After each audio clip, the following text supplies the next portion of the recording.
Hey beautiful people, what's up guys? Welcome to JKSSB online tutorial. मैं हूं सतीश और start करते हैं आज का हमारा करंट अफेयर एमसीक्यूज लेक्चर। आज के लेक्चर का हमारा जो पहला इंपॉर्टेंट क्वेश्चन है that is DRDO successfully tested long range glide bomb. Glide का मतलब होता है ये नीचे ढलान की तरफ, ठीक है। Glide bomb, what is it's name? तो मतलब इसका नाम आपसे पूछा गया है, तो इसका जो नाम है दैट इज गौरव। क्या नाम है? गौरव। तो बेसिकली डीआरडीओ की फुल फॉर्म की अगर हम बात करें that is defence research and development organisation, और इन्होंने सक्सेसफुली कंडक्ट करा है first test fire of long range glide bomb जिसका नाम है Gaurav. Okay, from Indian air force, मतलब इंडियन एयरफोर्स का एक जहाज है सुकोई 30, ठीक है, वहां से।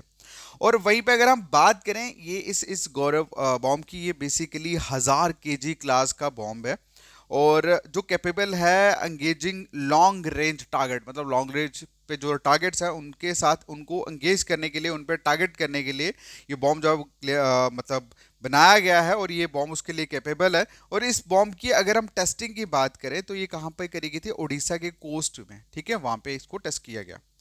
अगला जो क्वेश्चन है पूछा गया है कि बताइए which state government recently declared as declared the ancient monument of the Mesolithic era located in Ratnagiri as protected monument. कहने का मतलब ये कि कौन सी स्टेट गवर्नमेंट ने रिसेंटली डिक्लेयर करा है एक एंशियंट मोनूमेंट की जो रत्नागिरी में लोकेटेड है मिजोलिथिक इरा के टाइम की, तो उसे प्रोटेक्टेड मोनूमेंट जो है वो डिक्लेयर करा है। तो कौन सी स्टेट गवर्नमेंट ने ऐसा रिसेंटली डिक्लेयर करा है? तो इसका जो आंसर है दैट इज महाराष्ट्र ने, ठीक है। महाराष्ट्र गवर्नमेंट ने रिसेंटली रत्नागिरी में जो मेसोलिथिक इरा की लोकेटेड एंशियंट मोनूमेंट है उसको प्रोटेक्टेड मोनूमेंट डिक्लेयर करा है, ठीक है। अगला जो क्वेश्चन है पूछा गया, बताइए in which state will the first global oversea kabaddi women's kabaddi league be organise? तो कौन सी स्टेट में पहला global oversea women kabaddi league जो है वो ऑर्गेनाइज किया जाएगा? तो इसका जो आंसर है, सॉरी, इसका जो आंसर है दैट इज हरियाणा, ठीक है। तो हरियाणा में बेसिकली कबड्डी की प्रमोशन को मतलब मद्देनजर रखते हुए वहां पे ग्लोबल लेवल पे first ever global women kabaddi league जो है वो उसका उसका स्टार्ट जो है वो करा जाएगा। सितंबर में ये लीग जो है वो स्टार्ट होने वाली है और इसका मेन मकसद यही है कि कबड्डी जो है उसको भी एक फेम जो है ग्लोबल लेवल पे मिल सके। और इस पर्टिकुलर लीग में अराउंड 15 कंट्री से पार्टिसिपेट जो है वो इस टूर्नामेंट में पार्टिसिपेशन जो है आप अपनी करेंगे। अगला जो क्वेश्चन है पूछा गया है, बताइए recently Vinay Mohan Kwatra took charge as India ambassador to which country? तो कौन सी कंट्री की एम्बेसडर बने हैं विनय मोहन जी? तो इसका जो आंसर है दैट इज यूएसए। क्या आंसर है? यूएसए।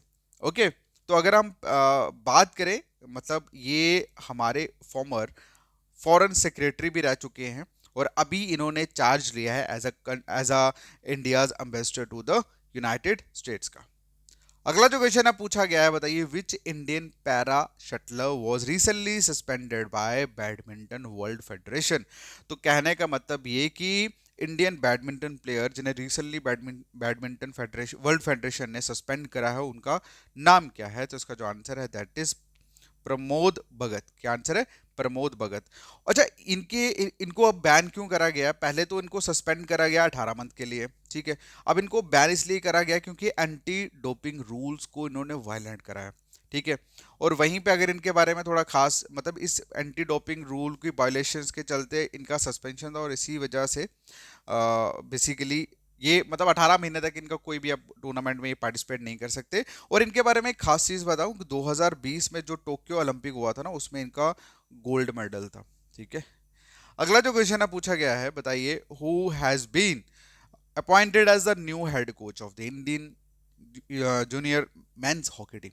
तो Indian junior men's hockey team के न्यू हेड कोच जो है वो कौन अपॉइंट हुए हैं? तो इसका जो आंसर है that is P R Sreejesh, ठीक है। पी आर श्रीजेश आप सभी को पता है, रिसेंटली हमने इनके बारे में बात करी। इंडियन हॉकी टीम ये जिनका ओलंपिक में ब्रोंज मेडल आया है, तो ये गोलकीपर थे, उन्होंने अपनी रिटायरमेंट भी उसी मेडल के साथ करी अपनी। तो अब इन्हें मतलब रिटायरमेंट के बाद अब इन्हें चीफ कोच जो है वो बनाया गया है Indian junior man hockey team का, ठीक है। अगला जो क्वेश्चन है पूछा गया है, बताइए what is the theme of international youth day 2024? Well, आप सभी को पता है कि मतलब हर साल यूथ डे जो है वो मनाया जाता है 12 अगस्त को on the birth anniversary of Swami Vivekananda ji, right. अब क्वेश्चन में ये पूछा गया है कि इंटरनेशनल यूथ डे का थीम क्या है 2024 का, तो इसका जो आंसर है that is from clicking to progress, youth digital part for sustainable development. ठीक है, youth digital pathway for digital digital sustainable development. Clear है। तो वहीं पे अगर हम बात करें थोड़ा सा डिटेल में, वो ये कि इंटरनेशनल यूथ डे जो है वो हर साल 12 अगस्त को मनाया जाता है, ठीक। और ऐसे समझ लो कि 2010 से इसको रेगुलरली जो है वो मनाया जा रहा है। क्यों मनाया जा रहा है? ताकि यूथ की जो पोटेंशियल है उसको एड्रेस करा जा सके ग्लोबल लेवल पे। क्लियर है। और मतलब एक यूथ की पावर और उनके चैलेंजेस को एड्रेस किया जा सके, सो दैट कि उनके लिए वैसा एनवायरनमेंट क्रिएट किया जा सके कि वो अपनी फुल पोटेंशियल को यूज करके कुछ लाइफ में बड़ा लेवल पे कर सके। ठीक है। और नेशनल यूथ डे जो है ये अगर हम बात करें जनवरी 12 सिंस 1985 से बनाया जा रहा है कि किन के बर्थ एनिवर्सरी पे, मार्किंग स्वामी विवेकानंद जी की बर्थ एनिवर्सरी पे। ठीक है, क्लियर है। चलिए अगला जो क्वेश्चन है पूछा गया है कि बताइए विच institution remained on the top spot in the national institute ranking framework 2024। तो कहने का मतलब ये कि नेशनल इंस्टीट्यूट रैंकिंग के पॉइंट ऑफ व्यू से सबसे टॉप स्पॉट पे कौन सा इंस्टीट्यूशन जो है वो रहा। तो इसका जो आंसर है दैट इज आईआईटी मद्रास। तो आईआईटी मद्रास जो है वो टॉप लेवल पे रहा है इंडियन रैंकिंग 2024 के अकॉर्डिंगली, जो रिलीज करी है यूनियन एजुकेशन मिनिस्टर ने। ठीक है, क्लियर। चलिए अगला जो क्वेश्चन है that is recently world oldest calendar discovered in which country. तो कौन सी कंट्री में वर्ल्ड का ओल्डेस्ट कैलेंडर जो है वो डिस्कवर हुआ है? तो इसका जो आंसर है दैट इज तुर्की। क्या आंसर है? तुर्की में। ओके। अब नेक्स्ट जो क्वेश्चन है पूछा गया है कि इंडियन रेलवे ने किन के साथ पार्टनरशिप करके, मतलब किस ऑर्गेनाइजेशन के साथ पार्टनर करके one India one ticket initiative को प्रमोट करना स्टार्ट करा है। तो इस क्वेश्चन का आंसर आप लोग करोगे कमेंट सेक्शन में, बिकॉज ये क्वेश्चन हम ऑलरेडी कर चुके हैं। क्लियर है। बाकी मिलते हैं नेक्स्ट वीडियो में, तब तक के लिए thank you so much, take care, bye bye.